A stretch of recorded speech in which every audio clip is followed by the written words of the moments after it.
Okay, welcome to our second gathering of this season of the UX Greece community. I am Ioannis Feneris, and with me, as always, Dimitris Niavis and Dimitris Stathis. For those who are new here, UX Greece is a focal point for UX and product professionals. Every few months, every quarter to be specific, we bring in global experts to explore specific UX topics. These meetings thrive on your engagement, and it's all about expressing your questions to keep the discussion going. Being here today means that you are part of this community, but if you are here because you just found a post or a link somewhere, make sure that you follow our LinkedIn group to stay updated on all our future meetups. I'll drop the link in the chart shortly. A big shout out to our sponsors, Janssen Labs from Scratch Studio and the UX Prodigy. They are not only support our meetups, but also provide some really exciting books as giveaways. And here's how you can win one. You have to post on LinkedIn, give your shout out to Amy, to our guest today. You can share a highlight from today's meetup with your network, or ask a question you have in mind, but make sure you're going to use the tags UX and UX Greece in your post. You have 5 hours from now to make your post.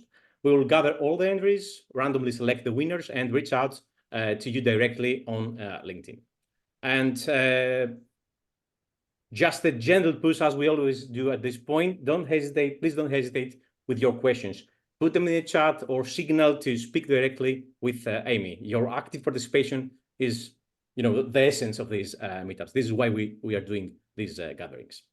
So now, Dimitris Niavis would like to do the honors of introducing our guest today, and starting with the first question, maybe. Yeah, sure. So, Amy Santee, for you that don't know her already, she's a career strategist and a coach for UX professionals who want to design their careers with intention and bring their good to the world. Right? We can do a lot of good in the world, actually. We're not just in the capitalistic system. As a professional growth and career development nerd, I really love this. She has partnered with hundreds of individuals to implement a practice of self-research, self-advocacy, and strategy so they can navigate the professional world with courage and confidence. If you follow her on LinkedIn, if you don't, you can find the link soon in the chat. She posts a lot of useful things about how we can navigate these treacherous waters, and she will speak more about this today. So prior to coaching, Amy had built a career as a UX researcher, product development, and strategy in industries including healthcare, automotive, retail, consumer tech, e-commerce, and civic design. She has walked the walk, right? It's not just things that she will speak by experience, from experience. So in her free time, she enjoys strength training, birding, gardening, and exploring the Pacific Northwest. I'm jealous of that, Amy. And you can connect with Amy on LinkedIn and find more on her website. Links will be found in the chat now. Perfect. And without further ado, welcome, Amy. Thanks. Cool. Thank you. Thank yeah, you. and we could, swap places if you want. You can come to the Pacific Northwest in Oregon, and I can go to Greece for a little bit, and we can trade if you are interested in that. I would love to do that. My wife would kill me, but I would love to do that. Oh, she can come with. Yeah. All right. Awesome. So, having a strategy for your job search, right? This is really important. Could you tell us more a bit, what does it mean to be strategic with your job search? Why is that important? Yeah, many of us in user experience, design, business, we have worked on strategy, product strategy, business strategy, but it's definitely a concept that we can apply to our own careers, our lives in general, I would say. It's pretty common, I think, for people to approach a job search not necessarily in a strategic way. You kind of go, okay, I need a new job. I'm just going to apply for positions that I see out there. spiff up my resume, maybe do a little bit of networking, like there's some like standard activities that we do in a job search. Being strategic means being much more intentional about the job search. And so the way you would go about being strategic with your job search is to really start with, what are my goals? And the goal, yes, being to get a new position, but more specifically than that, what are you looking for? What kind of work? What kind of companies? Where do you want to work? How do you want to work? Right? So getting really specific. And there is a framework or an acronym in English anyway, SMART goals. And so the meaning of the acronym is SMART. You have specific, measurable, actionable, relevant, and timely. And this might be a familiar framework for some of you just who have worked in this field for a while. So thinking about each of those, right, having a very specific goal that is more specific than just getting a job, going back to the items that I mentioned. Measurable is thinking about, how can I measure progress towards this goal, or even sub goals that you might have on the way to getting your job. There might be some other goals that you have in mind that will help you to make progress towards that. So specific, measurable, actionable, breaking things down into components that are doable and actionable.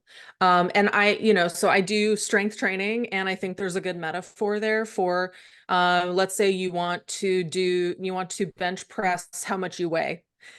That could be a goal, or you could say, that is my ultimate goal, but I want to measure progress, and I'm going to break it down more specifically to increasing the weight that I can bench press by 5 pounds or 5 kilos every 2 weeks, something like that. So it's a lot more specific, measurable, and actionable. Relevant, being relevant to you and your specific goals, your priorities in life and in your career, and those can be different from person to person. Some people, their situation is such that, like, the most important thing is to make enough money to support a family, maybe to travel, to just develop in your skill set, and look for opportunities where you can continue to grow. Maybe if you're 20 years into your career, you're okay with kind of focusing on other things, right? So that's going to be specific and relevant to each individual. And then timely. So of course, like looking at your timeline with your goals and what's going on in your life, to think of like what kind of makes sense for me to focus on and when, in order to achieve this goal. And so if you start with your goals, you can work backwards to design a strategy.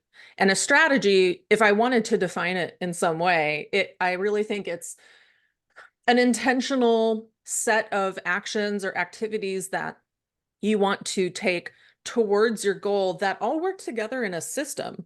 These things are all complementing each other. And so, going back to like product design or business strategy, if you're working in an organization, you might think of a list of things to do for the business or the product to achieve particular goals, success measures, key performance indicators, that sort of thing. And the same idea is relevant here with the job search.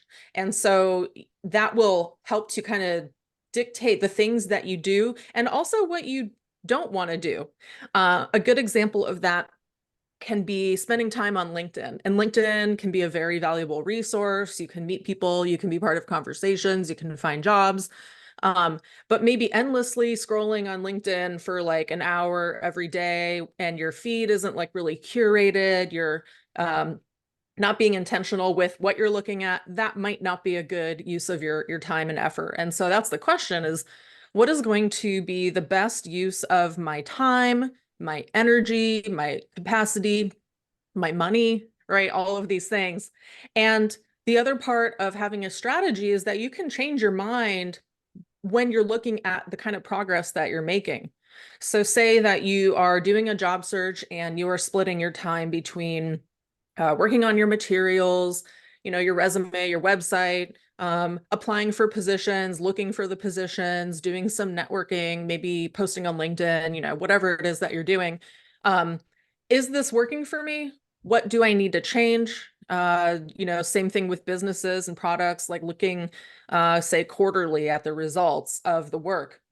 What is it that we're achieving? And do we need to pivot in a different direction or change up the activities and what we're focusing on in order to achieve the goal? So that's really how I think about strategy and how it's applicable to an individual job search. Okay, really interesting. Applying certain practices from UX to the actual job search, right? How will success would look Exactly. like? How I would know. Perfect, nice. Exactly. And, one thing that I'll add too is if you think about like the iterative research and design process, that's also very relevant here, where you are conceptualizing, ideating, generating, exploring kind of initially for what this path could look like, even thinking about yourself and what it is you want to be doing, what your professional identity really is, your skill set, your strengths, and you're starting to ideate and test hypotheses like a resume. A resume is a hypothesis in a way.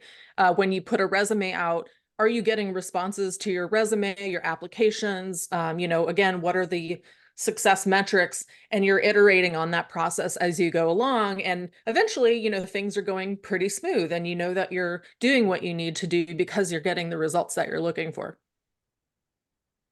Awesome. Yanis, did you have a question? A lot of questions, and I cannot, I am prioritizing them. My question is that, yeah, this is pretty obvious. This is the way to go, and it's a goal that it's not about, to do something for a day or for a month. It's your next job, so it's for months or years. So you have to be, very specific on your search. You have to know your goals. You have to evaluate your opportunities and select this one. You cannot A/B test. You have to select one and go with that, and then you can go to another. So the question is why we don't do this as our default way to go. So why do we need to, say, why not having a strategy? So what do you think about that? Yeah. Well, it brings me back to when I started looking for my first jobs after grad school. I didn't have a strategy. I wasn't really thinking. I was just applying to anything. I applied to any qualitative research position, and this was back in 2011, so it was kind of a while ago. And if I had taken any other job, I might not even be in UX at the moment. So I was just like, I just want a job, qualitative research. But I didn't have specific goals. I didn't really, I don't think, do enough reflecting on myself and like, how I could niche down or get more specific and refined with what I was trying to do. And sometimes, it's just like, let me get a job. I need to get some experience. But that is a good example of, a goal that you have in mind, right? So I think to answer your question, no, it's not a natural inclination that we have. In part, largely due to the fact that it's not common and it's not really taught to us. I think job searching in general isn't something we learn about. At least in the United States, we don't learn about, we don't have classes on it. Our professors aren't knowledgeable typically about that sort of thing, depending on the department or the discipline that you're studying. I came from anthropology, and they didn't really know very much about that, how to put together a resume and networking and all that stuff. So I think we just don't learn about these sorts of things, and we end up having to learn from trial and error. And that's kind of what happened with me is I was doing it. I have done it multiple times, and I was actually thinking about this process and how to improve it based on the trial and error and based on learning from other people. And that's when I also started blogging about my career path and talking about, here's how I did this. And that after many years, now I'm, doing career coaching because it's, just an interest of mine that I've developed over time. So yeah, it's probably just, I don't know. What do you think about it? Do you feel like that tracks with your thoughts, or are there other reasons why? Totally. You said that with a few words, we haven't learned about this in the school. So we don't know. It's obvious, but it's obvious when you are thinking about it, when you are, where you are discussing that, yeah, it's the way to go. But when you are alone the first time, the second time, it's not obvious. And obviously, it's not obvious. The way to go, it's not the way to go at this crucial point. Okay, so the question is, let's talk about the strategy. So how do I create a job search strategy? You know, after you have gotten really clear on your goals, specific, you know, measurable, blah, blah, blah, that whole acronym, you can start to work backwards to go, what are the actions I need to take to get there? And you could end up with just a long checklist in a Notion or a document, like, okay, I want to do this, this, this, this, this. But if you think of it more in terms of a spreadsheet or an affinity diagram or something like that, you can start to place these things in priority order. You know, every 2 weeks or every week, you know, here are the activities I want to focus on, because the order of operations, if you think about like a mathematical concept, there are certain order of operation things need to happen in to get an answer to the math problem. And so, and that can differ, you know, again, from person to person. But if you think of, here's kind of the order in which I need to do things, and then within each column of time, you are prioritizing within that. So it does not really make sense to start working on, say, a case study presentation until you have your resume done, until you are starting to get responses to your applications. And maybe you have a bunch of time in the world and you can do that, and okay, that's fine. But typically that's not the case.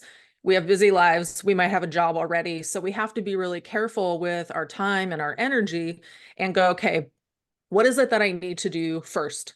Another example of this that isn't necessarily like do it now and don't do it later because you're done is networking. And that's something you like always want to be doing as part of your strategy, even if you're not looking for a job. Building relationships with people in the UX community, going to events like this one, you know, doing that sort of thing is actually going to help you lay a foundation for continued success because you're building that network. So that's an example of something maybe that you want to be doing ongoing versus something you do once or something that you just do every now and then. Yeah. Okay, great. Yeah, I have a lot of questions. Yeah, okay, yeah. Dimitris. Yeah, just let me ask one thing, because as you said, you know, it's as you have a strategy, then you have to somehow go and, you know, and place yourself out there, be visible in order people to see you and meet each other. But you know, this is not, people don't find it as an easy way to do, you know, things, as a way to promote themselves, and it's kind of awkward sometimes, maybe, for people to, you know, do this kind of actions. So how important is to you in order, you know, to achieve the final goal, which is to find a job or to evolve into this kind of job? How important is it to you to put yourself out there when searching for a job? You know, that could be LinkedIn content, that could be networking, you know, live contact with people. That could be even you know, Medium articles. Yeah, you gave some really good examples. And that's the cool thing, is you can choose any of those things. You don't have to be an influencer, you know, like I don't even like to think of that concept. You know, there are people who like really like it and who get something out of it, and that's fine. That's not really the way I like to do things. But I still do a lot of content on LinkedIn. I have a blog. I have a podcast. I go on podcasts, right? But not everyone has to even do that kind of stuff and that number of things. That's kind of something I've always done as a professional, and also now as a business person. It's an important like business development sort of part of my business development strategy. You know, like I just spent this month doing my strategic planning for my business, right? So to go back to your question, I've worked with a lot of people who say the same thing, like, networking, it's really hard, or it's awkward, or I feel weird asking people for something. I don't like to feel vulnerable to put myself out there on LinkedIn or write stuff. And when I hear that, I totally understand it. It's different for each person, and some of us have different personalities. Maybe we're a bit less kind of like outgoing, or just kind of like to focus on maybe more intimate relationships and that sort of thing. But you can choose. You can choose any of these options and to experiment with it and see how it goes, and to take little baby steps too. If you're interested in posting on LinkedIn, and starting a conversation on a topic that you have some expertise in, or reflecting on something in your job search or whatever it might be, that can feel scary to put something out there, and we might be concerned about like what will other people say or think, and all of that. But you could start with a baby step of commenting on some people's posts, or just direct messaging someone. Hey, I really liked your post. Or, hey, there's a lot of things you can do to just start to build the muscle of putting yourself out there and being comfortable with sharing your expertise, and knowing that you have something interesting to say. I think everyone really, really does. So I think, again, it's a personal choice, and it doesn't have to be like all in on every single platform. Again, going back to who you are, where you're at, what are your goals, what are the circumstances you're in, and does that make sense for you to do? Maybe you feel like you have a good enough network.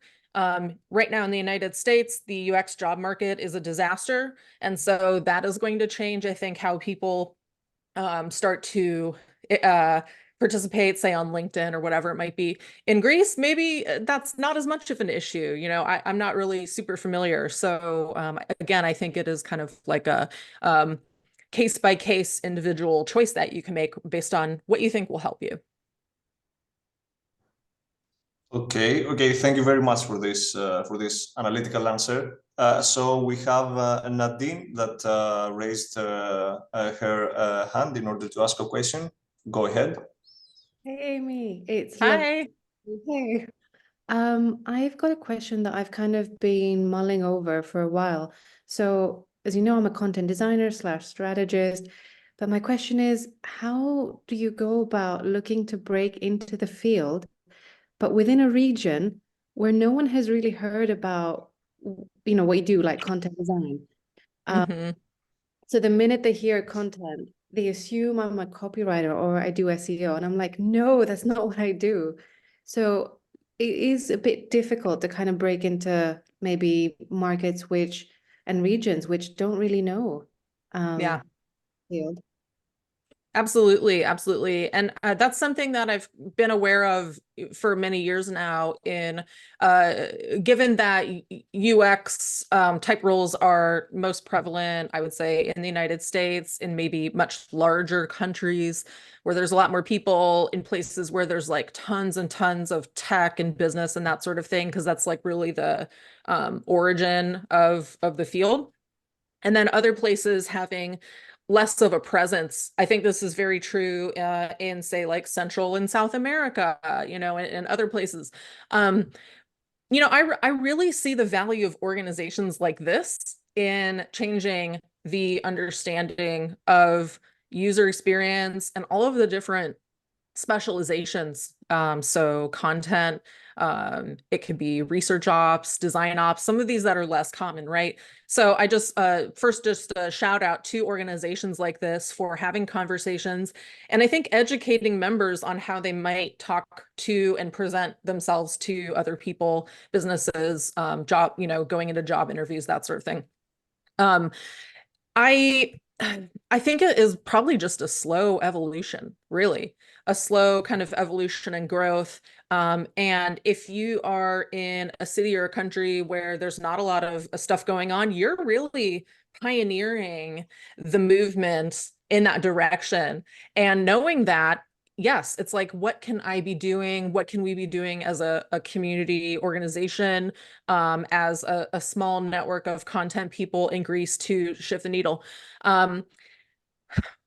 Thinking back to my own career, I said I came out of anthropology, and that's just the understanding of the human experience, like researching, observing, and making conclusions and solving problems based on human beings. But for a couple of years there, I really did not know how to talk about myself and my skills as related to even working in UX or, you know, in a business context. And I even had some people say, like, why do you work here?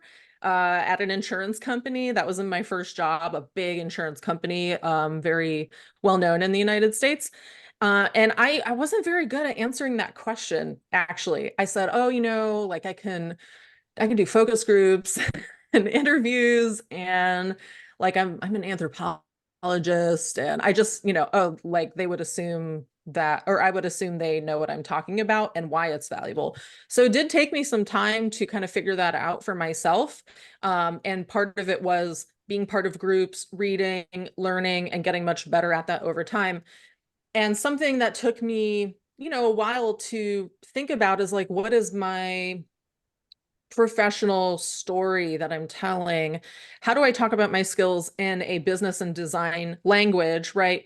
And maybe what I'm saying here isn't new, but I just want to emphasize the importance of being able to like connect those dots for businesses and design teams. That said, there is only so much we can individually do with that. And we have to also rely on like UX leaders or UX people inside of companies to make the case for why we need a content strategist, why we need content design, why we need research and design ops, why we need a researchers. Even researchers still have a hard time sometimes. You know, there are maybe designers or product managers who don't necessarily see the value. So it's like, what can we do individually for our own stories within the community? And then once we're in there, can we continue fighting the good fight to make more space to bring in these really important specializations? So I don't know, what do you think? Is there anything that you have found helpful or that you've heard about, Nadine, from other people? I think, especially with content design strategy, like explaining or maybe giving them a fresh perspective or helping others look at things differently. I think that is, I spent some time working in the UAE. Mm. No, like it was unheard of. There are like a handful of content designers out there. So it took a lot of, let's say, education in quote marks, in terms of shining a light and being like, I am an added contribution to the team. I can definitely help you do X, Y, Z. And then their experience when it came down to working with a content designer, they're like, oh my God, we want more of you. Where can we find more designers for content?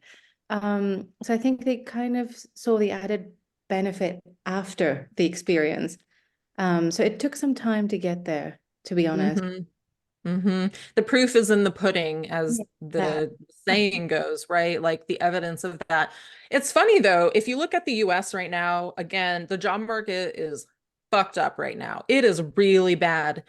And we have spent so many decades of trying to prove the value of user experience. And that can be hard because sometimes the results are not necessarily measurable, like directly measurable. But we all know like there is a huge value in this sort of thing for users and business goals. But now we've seen you know, the opposite of layoffs and a lot of people getting cut.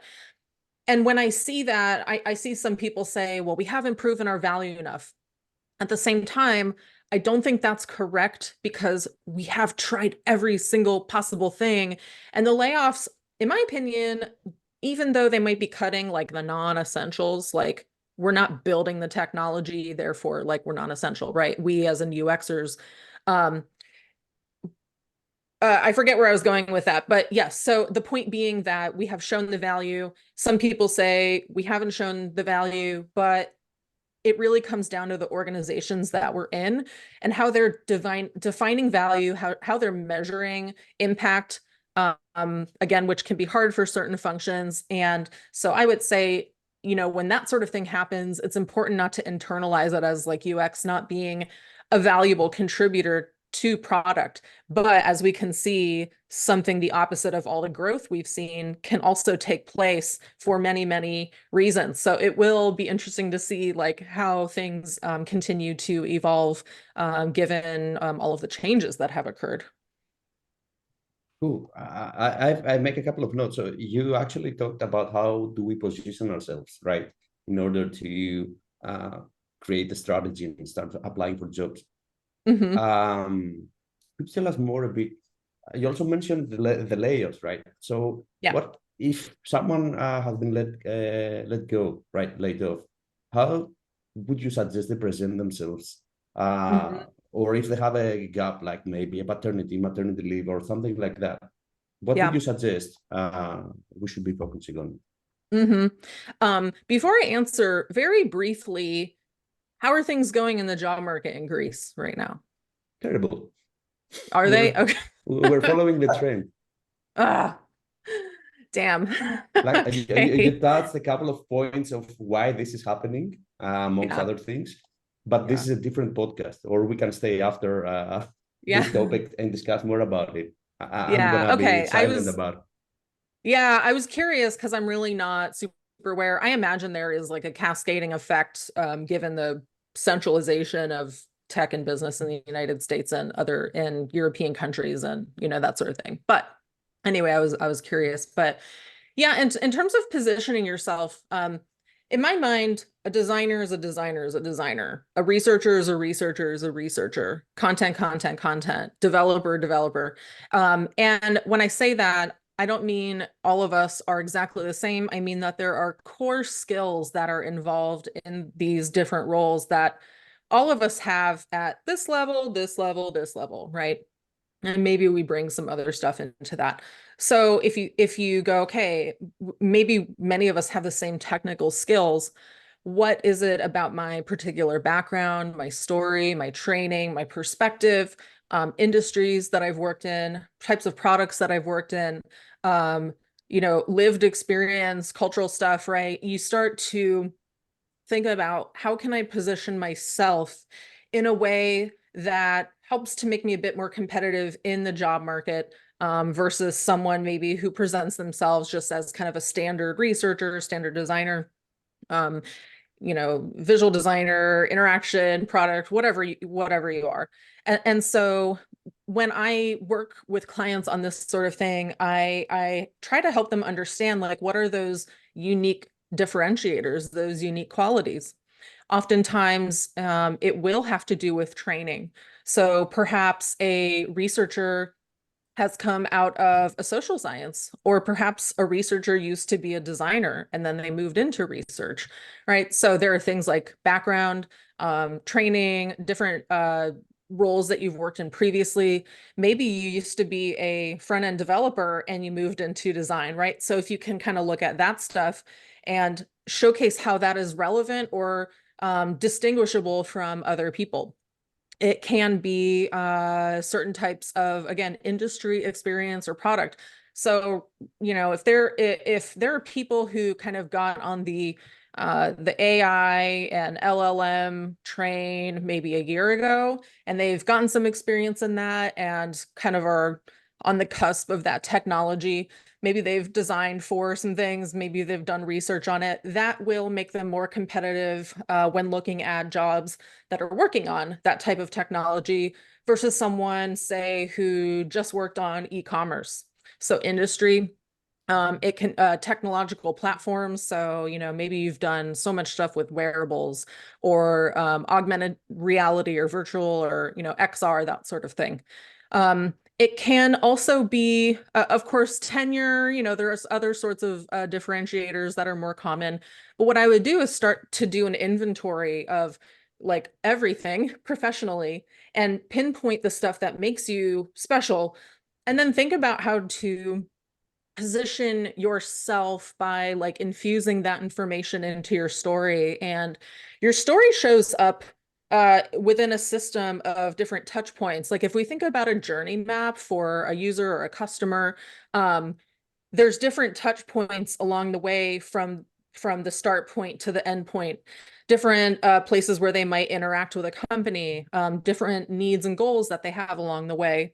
And if we think about the user journey of a hiring manager when trying to assess us as a candidate, we can go, okay, where are all the different places that they might interact with me, and how can I make sure to infuse a cohesive story into that journey? And these things are your resume, portfolio, website, which is not always 100% necessary, but I do recommend it. It can be your LinkedIn profile. It can be maybe some content. Maybe you have gone on a podcast. Maybe you have written a Medium article, maybe some LinkedIn posts. Cover letters are not always required, but if they are, then that is another place where you can tell that consistent and cohesive story. And so it's not just that stuff, it's also like everything else in the job search process, in the interview process, where your story and your positioning will come up when talking to a recruiter, when talking to a hiring manager, when giving a case study presentation and you do a self-introduction. So you're going to take all of that and make sure it's infused into that, and that will help you with your positioning in the job search. Awesome. One small follow-up though. Mhm. It's about job titles, right? Everyone is a UX researcher, and people do believe, and most of us are, not most of us, everyone is unique, right? But we are seeing this vocabulary inflation, as Jacob Nielsen calls it, right? Everyone is a product designer that does growth now, or does a simple twist on the basics. How do you suggest people handle the situation when they're trying to communicate something to a hiring manager? Mm-hmm. Just so I can clarify, could you give me maybe a specific example of that? Well, everyone is a UX researcher, but not everyone is a UX researcher or a product designer, right? People have strengths and weaknesses. But since the job market is only asking for product designers and not UI designers, now everyone is a product designer, right? So you mentioned before that we should focus on our strengths and what makes us unique, right? How do we fight this vocabulary inflation? How do we do the job search without contributing to this inflation? Okay, so my understanding for vocabulary inflation is perhaps rooted in an inability for us to agree on the vocabulary in the first place, different understandings of our roles within organizations, the variation in job postings and what the titles are even called, and all of that stuff. Is that what you're talking about? Yeah. Gotcha. Oof. That's a tough one. It seems like it just continues to be an issue, and it's kind of a good thing to have these conversations, I think, because many of us come from so many different perspectives. Say researchers coming from social science, we talk about like ethnography and participant observation or field work, right?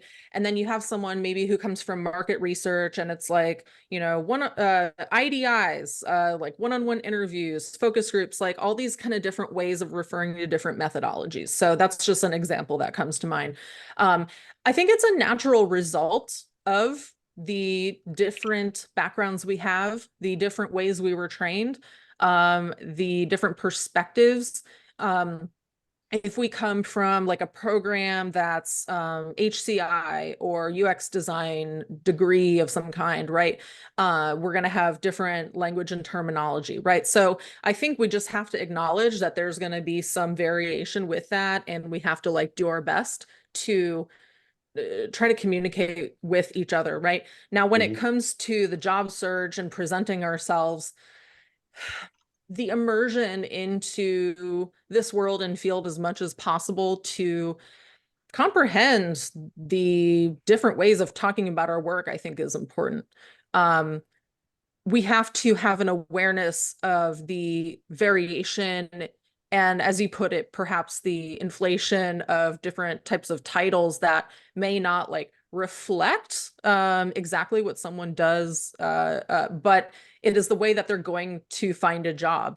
And so I think what you said about like UI or visual designers, there are some jobs for those people specifically in that skill set, but there is an evolution towards a designer who can like do UI and interaction design and information architecture. Maybe they do a bit of research, right?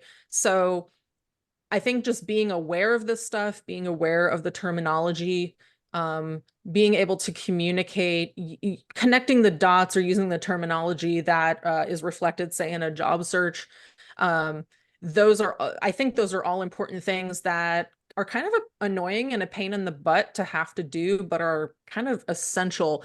And then if we care a lot about this, then we can perhaps be part of conversations where we try to steer things in the direction of getting some alignment on all of these titles and language and vocabulary that we're using to describe our work. And I think it does actually present a challenge for existing inside of organizations when we can't actually agree on or find common terminology to use to describe our work. That doesn't help us. I'm hoping I answered your question, but if you have a follow-up, let me know. It's a big conversation. It is. It's a Yeah. really big conversation. There are tentacles beneath this question. Sorry, John. Yeah. Johannes. I would like to follow up. I want to connect two questions we had, and I would like to connect those questions with what we discussed right now. One question was, it's a straightforward question: is it worth to apply to to jobs that they have a lot of participants? We're talking about competition. Okay, so the question is straightforward: is it worth to apply to a job that this job has a lot of applicants? And then another question is that we talked about a journey, a customer journey or user journey. So at the end of the journey, there's a company that it has a right fit for me or not. So the question we had is about how can I figure out about the fit I'm going to have with this position, with this job. And I want to connect those two questions and this journey with what we are discussing about the vocabulary, and that everyone needs a product designer or everyone is a product designer without even knowing what is a product designer. So let's have these questions separately in this theme of the inflation of the words. Is it worth to apply to a job where I can see there are a lot of applicants? And how do I know that at the end of this journey, this is the right fit for me? The numbers cannot be trusted necessarily. Now, we know that there's a lot of people applying for jobs, but if we see on LinkedIn, like, 2,000 people applied for this job, that's not accurate. And the reason I know it's not accurate is because I follow a lot of recruiters and they talk about how that is typically a mismatch with the number of applications they're actually looking at in their system that have come through their website or through LinkedIn or whatever. That number will reflect people who clicked on it, like clicked on apply and went there, but may not have applied. So there is a disconnect, and I would just watch out for trashy data like that, where it may not be reflective.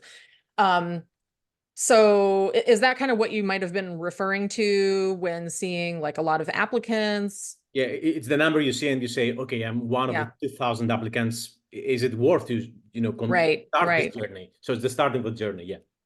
If you're a fit and it's a fit for you, I think it's worth it. Yeah. And that's a great question, because we see that and we might go, shit, like I can't compete with 2,000 people. I can't compete with 200 people. And it goes back to what I was saying about your unique positioning. And of course, what you said about the fit for the role. Now, when there are fewer jobs and more people looking, then yes, of course, your numbers wise, you will be going up against many other people. Another thing I have learned from following recruiters is that a very small percentage of people who apply for roles are actually qualified enough. A lot of people just apply, like whatever. Mass applying is just, going back to strategy, not a good use of time and effort. If you're applying for hundreds and hundreds of jobs, that adds up. It adds up in just simply applying. It adds up in filling out applications. It adds up in tweaking your resume and all of that stuff. And the rate of return is going to be low. If you are selective, and I always advise being selective based on fit and interest and skills and all of that stuff, your rate of return is going to be higher automatically. It's also going to take you less time, and you'll be able to put more quality effort into your application. So this is a very good example of being strategic with your job search process. So yes, just ignore the numbers because there's too much in question with those numbers. And know that the majority of people who apply for a role they're either just like not qualified, or they're not qualified, or there's not enough of a fit. So there's some of the stuff that we just make an assumption about quantitatively, like, oh, it must not be worth it, but to ignore those things, right? Going back to your other question, so we talked about it was about fit, right? Like, is this job a good fit? How can I see what are the details that they can inform me that, okay, there is a nice fit, so I have to follow the journey, whatever it takes, or not? I don't know. So what are your tips in this issue? Yeah. Well, when you have gone through the process of reflecting on yourself and your skills, your journey, like, you know who you are and you know how to tell that story, it's going to give you a lot more clarity on fit to start with. Knowing your core values and what's important to you in living your life is also going to help you, right? So you might have certain values that mean that some companies are not a good fit philosophically, values-wise for you, because you strongly disagree with their business model or their product. It can be like, wow, I need really good work-life balance. I'm pretty sure that a startup environment is not going to be the right thing for me because I need family time and I need breathing room and all of that. So there are some like core values and things that are representative of how we want to live our lives that will also help you to determine fit. It's not just about skills. It's about all of these other like comprehensive understanding of who we are and what we want. And so by the time you get to say like an offer of a job, you should already feel pretty good that this is a viable option for you. And if you like kind of look at that journey map of a job seeker and go to the start, if you have done all this work, then you can all the work of knowing who you are in your story, you can start to evaluate a job opportunity just based on the job description.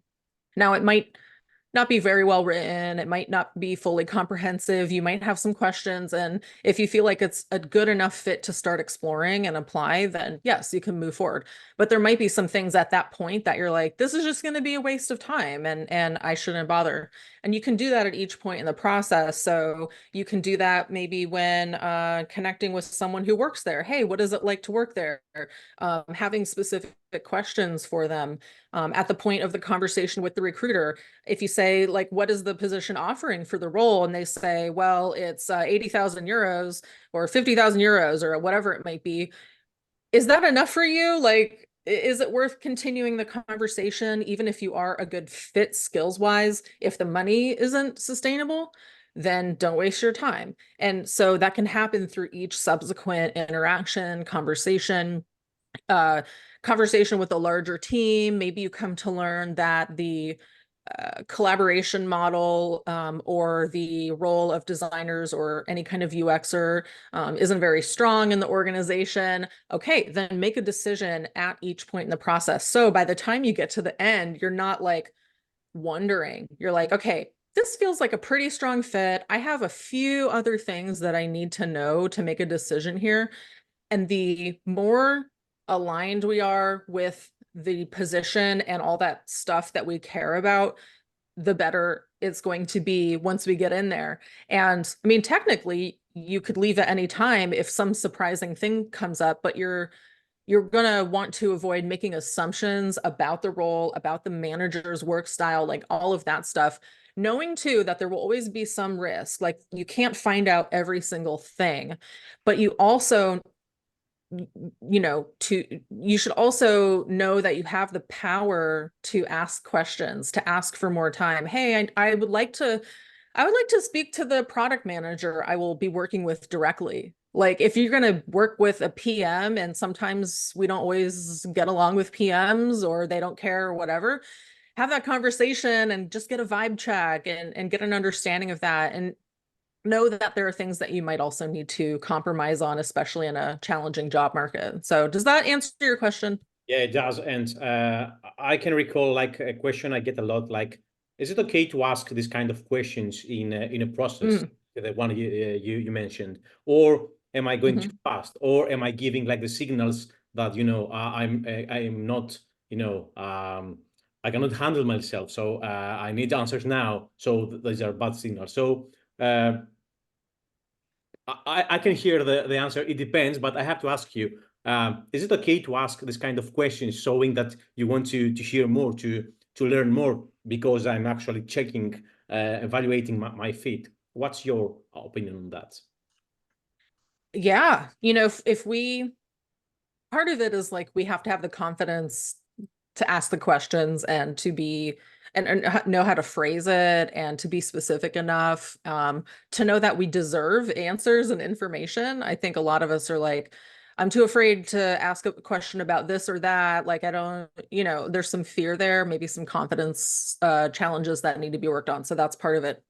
But to know that this is a huge decision you're making for your life. And again, you don't want to go in and be like, oh shit, like there's this really huge thing that I probably should have explored a little bit before I made a decision.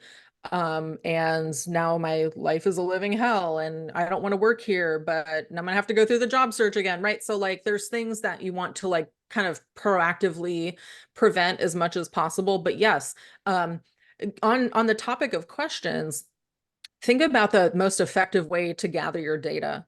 So questions can be direct, like, tell me about blah, blah, blah, or it can be you're making observations. So I remember this job interview that I went through one time, and it was here in Portland. It was like a trucking logistical company. This was kind of like early, mid career when I was a UX researcher. And I walked in the office, I walked into the interview, and there were literally like 8 people in the interview, and they were all on computers, and they said, we have to take notes on the interview. And so they were asking me questions, and they were writing all the answers on the computer. And I thought, what the fuck? Like, I don't want to work in this kind of place. Like, it's not a good interview process. They're not fully listening to me. It tells me that the organization values like weird bureaucratic documentation of stuff. And I understand like having a structured, fair, equitable interview process where you ask the same questions, of course, that makes sense. But it made me think like, wow, this is what other meetings might be like. This is what it might be like to work in this organization. And plus they wouldn't give me a Mac laptop.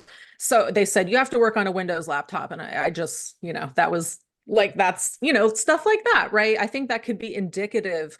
And that's also a very nice problem to have. Like, I don't want to use that computer, you know, of course, I recognize that. But my point being, like, you can observe things, observe how the manager interacts with you, you know, all of that stuff. And then going back to questions, an example of an ineffective question, but one thing that we all want to know is, what is the workplace culture? What is the collaboration culture like? Okay, you want to know about that, fine. But what do you really want to know? Like, do you want to know, do PMs and designers and researchers and engineers work together to actually make decisions?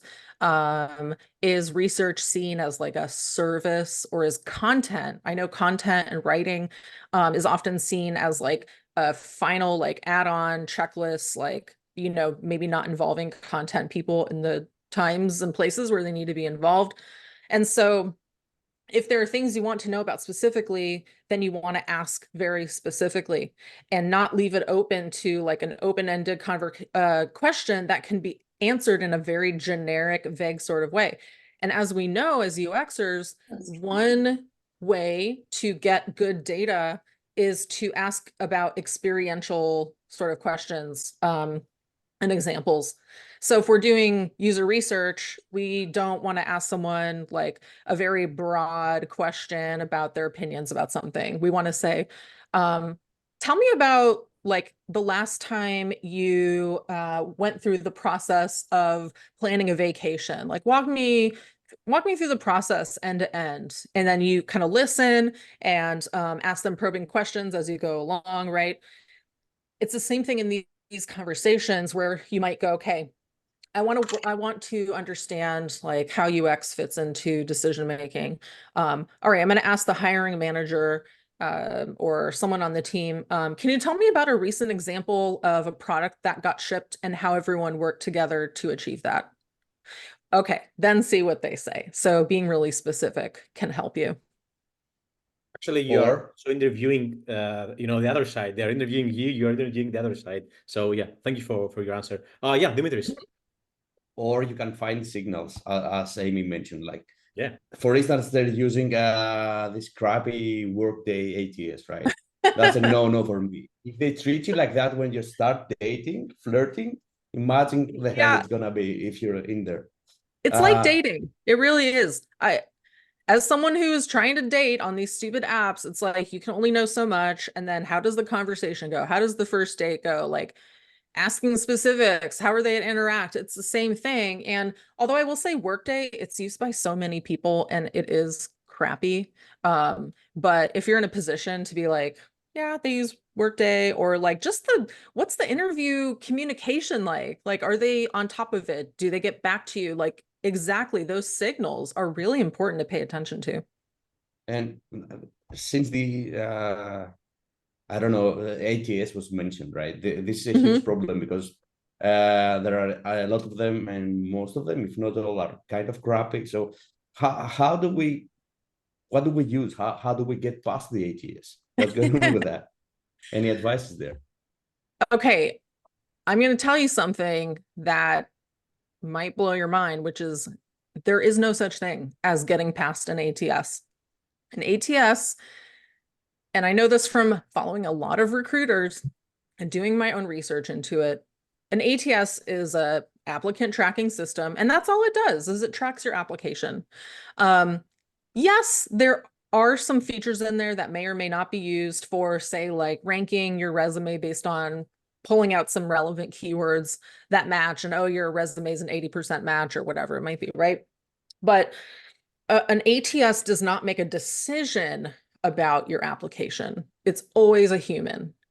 And so all of the like noise and misinformation that we all hear out there about like beat the ATS and beat the bot and like ATS friendly resume, it's all bullshit. And part of it is people just preying on people's desperation to get past the ATS, which again is a myth. But an ATS is like it tracks your application, it tracks, past times that you've applied to this company. It can track like documentation, where you're at in the process. It's essentially just a place to keep applicant information and notes and things like that, right? So again, there's no algorithm or bot that's going like judging this person's resume and auto rejecting it. The times where you might get an auto rejection are in the application. It might say, do you have a degree in X? And if you don't, that could kick you out. Are you a citizen of Greece, or do you need visa sponsorship, or can you move to Anchorage, Alaska to work in the office? No. Okay, then recruiters can set up those kinds of questions because they're 100% required for the role. But when our resumes are subjective stories that we're telling about our experience. And yes, it's super important to have a match between like your resume and a job description. But if you're a fit for it, there's nothing else to be done because it will already reflect what that position is and the skills and things that are required. So again, that's not anything to worry about. Just make sure that you're a good fit for the jobs that you're applying to. Humans will look at your resume.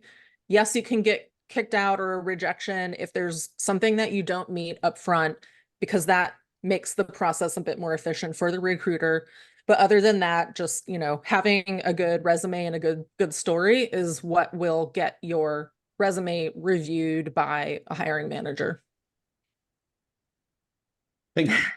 And if you know, look at my LinkedIn profile, I've talked about a lot of this stuff in recent history. Follow recruiters, and that's really who you want to be listening to when it comes to these like inside things about how this stuff works.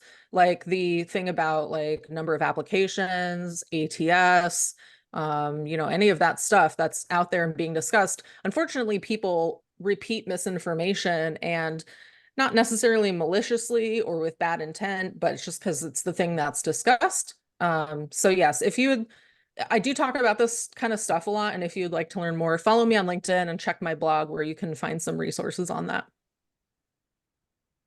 Reposting the links in the chat right now. Awesome. Awesome. Great. Can I ask you something? You know, let's say that that you have managed to pass the ATS and you're there for the interview. Again, for many people, and especially for those that do really care about the job, they might need it, or you know, each one with his own reasons. It might feel uncomfortable to get an offer and negotiate on that. What would you advise people about the process of offers and negotiations in the current job market? Do you even believe that it's possible to negotiate these days? That's a really good question. I think if we don't do it, it's not going to benefit everyone, right? Like if we back down on asserting ourselves and our needs, and if we stop practicing this really important thing that can bring us collective benefit financially and otherwise, it will become less of a thing, and like that's not good, right? So we have to do it for that reason, for collective benefit. Yes, there are a lot has changed with compensation and bonuses, and like the things that 2 years ago you could be like, well, I have an offer from this place, this place, this place. I really want to work at this place. Let me kind of use this situation to benefit myself and have leverage to have a negotiation conversation. And we could expect, you know, a couple conversations on that. I'm really looking for this comp, and can you give me like a sign-on bonus, whatever, especially at major tech companies. That used to be so much more of a thing because everyone was in demand and there were so many jobs like at the peak, which was about like 2021, 2022. So there are some considerations to be made. And I think I think everyone should give it a shot. If, you know, they have a good rationale, if they have some good leverage. If you look at the market data, and yes, compensation is going down, like total compensation and base salary, like that's the crappy thing about the economic system we're in, is the supply and demand and all of that stuff. If what you're being offered doesn't match the latest comp data that you might have access to, and you know, country to country, of course, there's different considerations based on your geography, and your level and your title and all of that stuff. But if there's a real big difference there, hey, you know, I have done some research, and this is a bit below the compensation that I'm typically seeing for the market. I'm looking for X. Can we have a conversation of that possibility or whatever? So I would say you got to get comfortable doing it. You have to do it for yourself.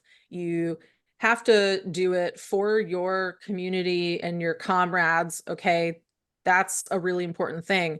But to know that the threshold has been, yes, lowered, that compensation overall is going down.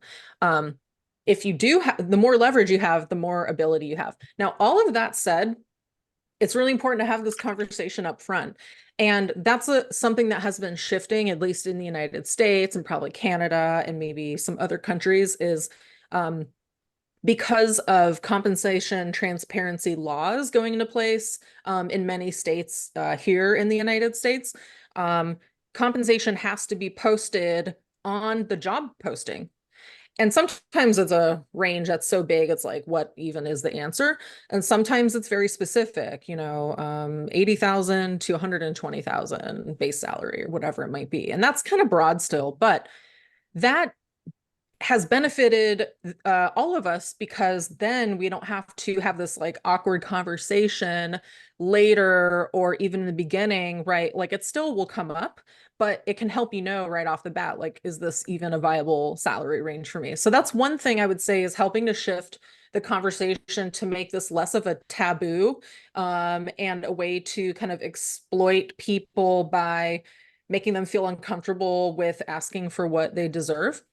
So that's one thing. And then the other thing is, I don't know. I was going to make another point about that, but my point being, oh yes, do it as quickly as possible. That's my other point. So oftentimes in history, historically, we've had these conversations more towards the end. And if you think about it, it doesn't really make sense for anyone involved. You might get to the end and they offer you something that's like way lower than what you expect.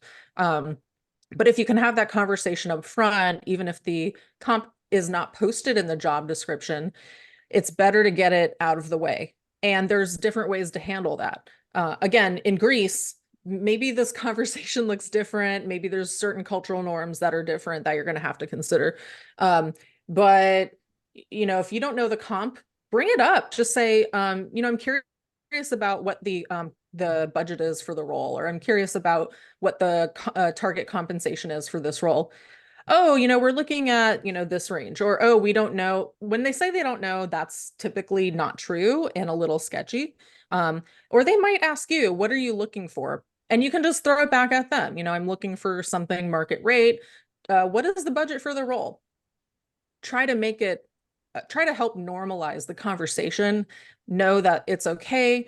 Know that it's what you deserve and it's fair, because the power balance is typically skewed towards organizations. The last thing I'll say is, maybe some of you have seen this, but I have been running like a global compensation database for a few years now. And does anyone have the link to that they can post in the chat? Anyone? Okay, so I can link to it. But basically, I want to say back in 2021 or something like that, I just started like a public database where people can enter their compensation. So I'm going to link to that in the chat. And this is global. And so, yes, of course, most of it is US and other countries that have more UX type roles. But probably there are some roles for Greece and maybe other comparable countries in the EU or in that general area that maybe you can use to compare market-wise. And at this point, I think there must be 1,600 entries in there. So it's something that if you would also like to submit your compensation, it's something that can benefit everyone to know what this data is. So if you want to do that, just on the first tab, there's a link to enter your information into a Google spreadsheet or a Google survey, and it's all anonymous. So definitely take a look at that. But it looks like if you look in the public view, Greece, hopefully there's some. Oh, you know what? Is there only one Greece in here? Well, there you go. Now there can be a lot more Greece entries in here if you all put your information. Also, maybe this is a preview or not spoiler, but a trailer. We're thinking of creating a survey to gather information about the UX community, compensations, how they work, stuff like that, and present a free report to everyone. So we have it. We have data from the side of the people actually doing the job, right? Not just companies such as. Fantastic. Yeah. Fantastic. Yeah. So I'm I'm sad that there are not that there's only one UX architect from Greece in here. But hopefully there's some other again, some other countries, and please submit this and share it. The more shared around that it gets, the more data it will have. Thank you, Amy. Yeah. We have a question about job hopping, but at first I want to ask another question we had regarding, it's a question we get a lot.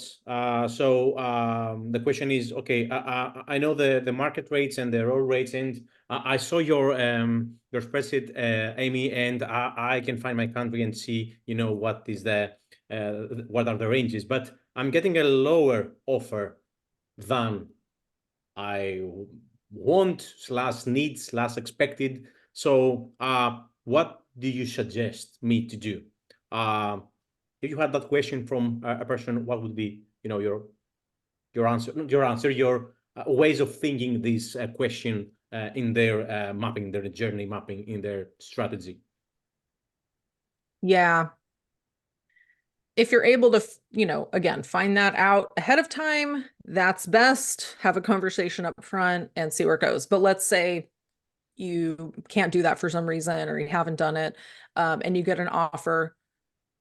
Negotiating and having a conversation, and that's why it's important to have a good relationship with the recruiter. That's why it's important to have a good relationship with the hiring manager. Is when you do that, that conversation is going to be easier, and they want you, like they've offered you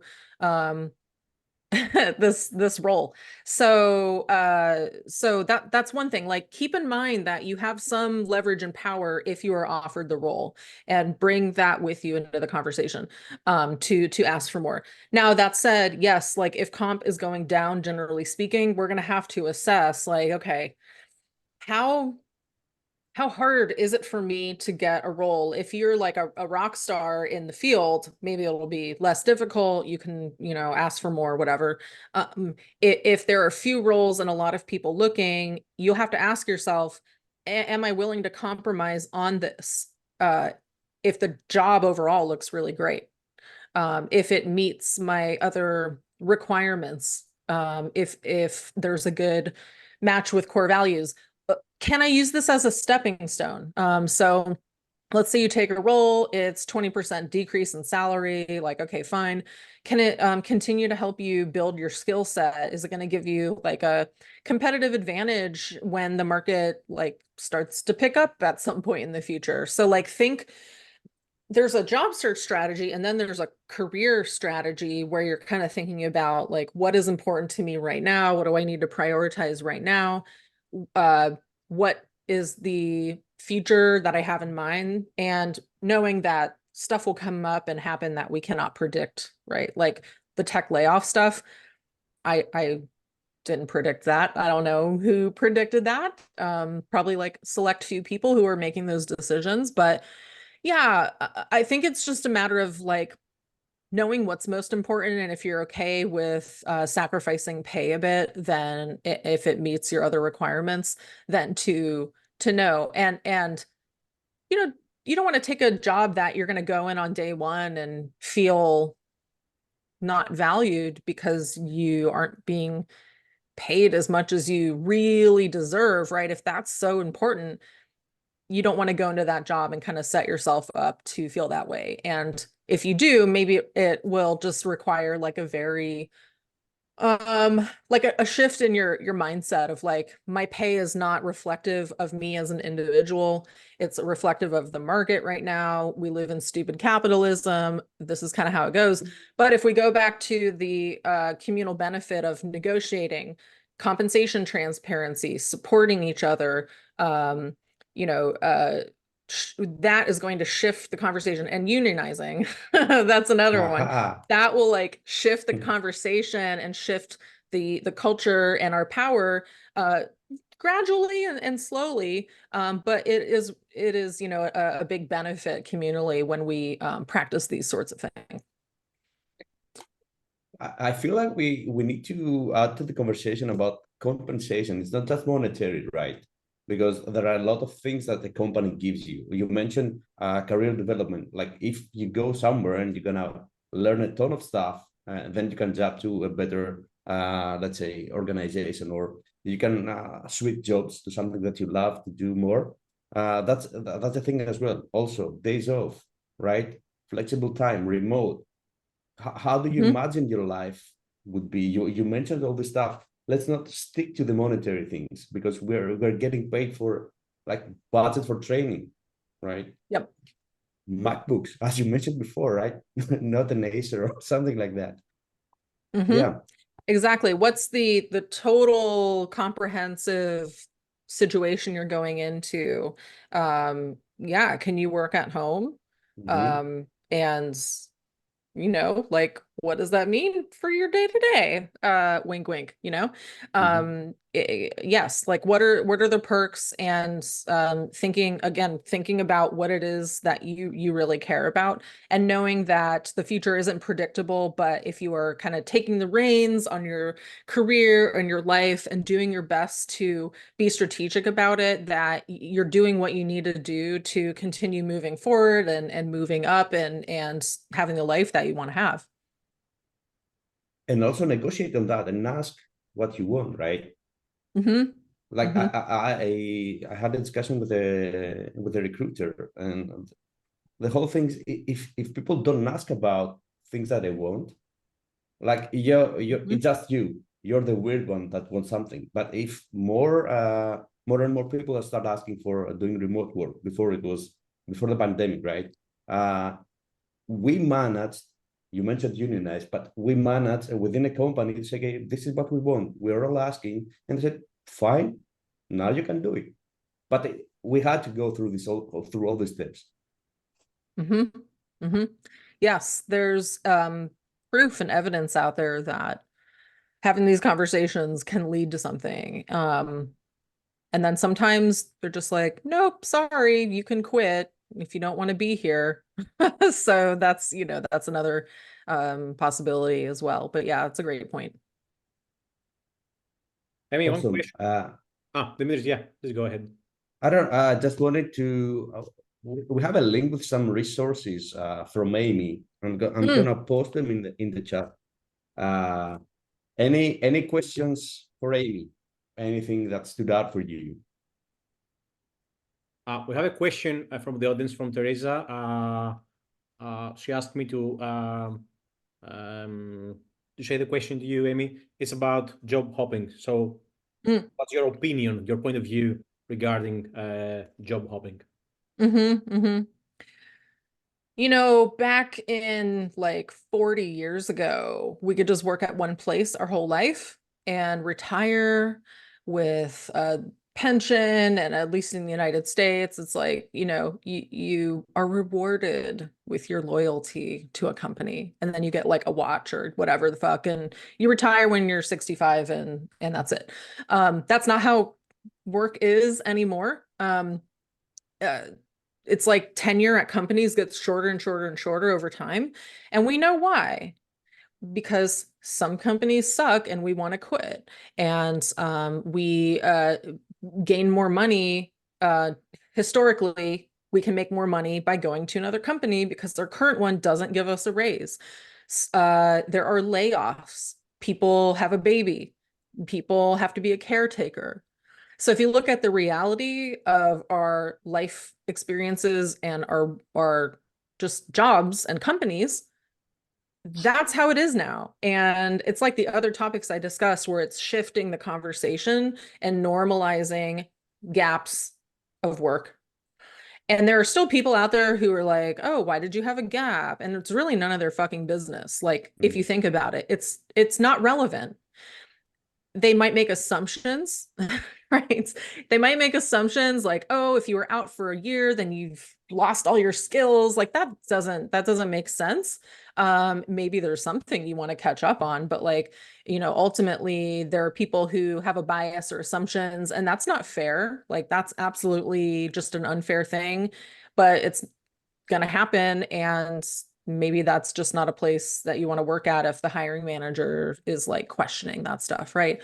But going back to your point, and to the question that this person asked, it's just becoming more normal. Look at all the layoffs now. Like if anyone now is like, why do you have a gap? Or like, why did you get laid off? Like the layoffs aren't happening because of our individual performance. They're happening due to larger trends and decisions. So I would say, don't worry about it. It is what it is. If you have a gap and you feel like maybe you want to have an answer to a question about it, just feel good about your answer. Oh, I took a year off to do some caretaking for my family. I got laid off and I decided to take a break. Or maybe you took a year off to do some upskilling. Maybe you took a couple of years off to get a degree. Like whatever it is, just your truth is the truth, and that's what it is. And just feeling good about your choices and knowing and not internalizing this stuff as like something that's wrong with you or a deficiency in your skills. That's what's most important. And that like negotiating and any of these other challenging conversations is what's going to just make it easier for you to navigate the conversations.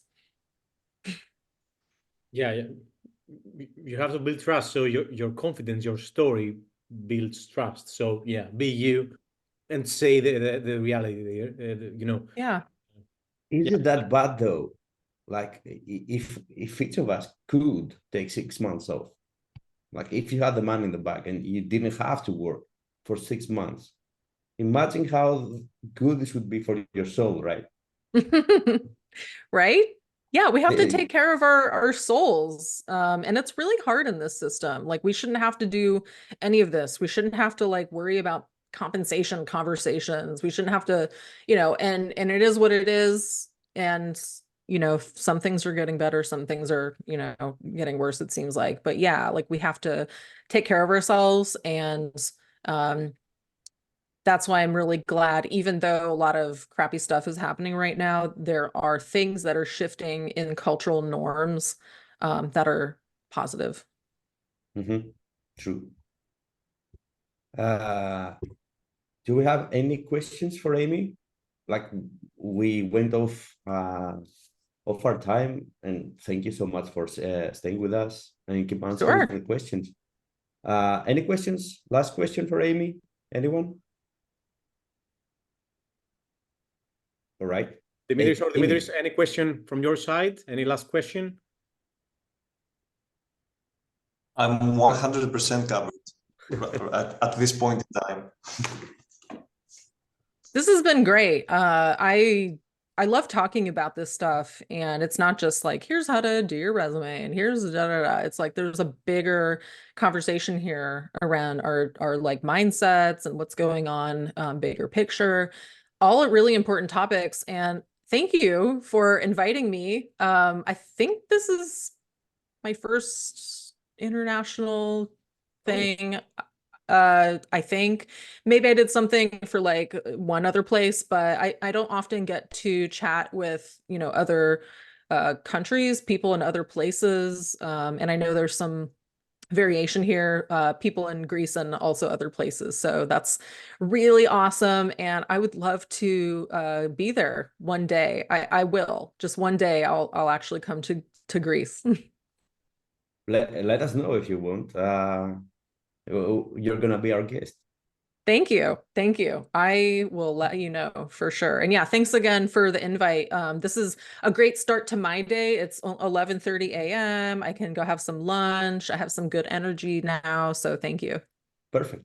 Amy, the floor is yours. Anything you'd like to add?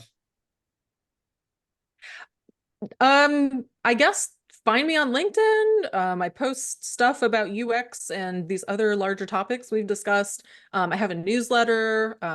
Check out my my blog newsletter archive on my website for some different resources. I have a resources page on my website with lots of like public recordings and other things on there. I have a podcast. It's called What Is Wrong with Hiring? So I'm probably gonna go record something on the topic of the current situation of UX hiring sometime soon. Did just also post a pretty lengthy blog about that today. And yeah, I think that's it. Thank you again for the invitation. Thank you so much.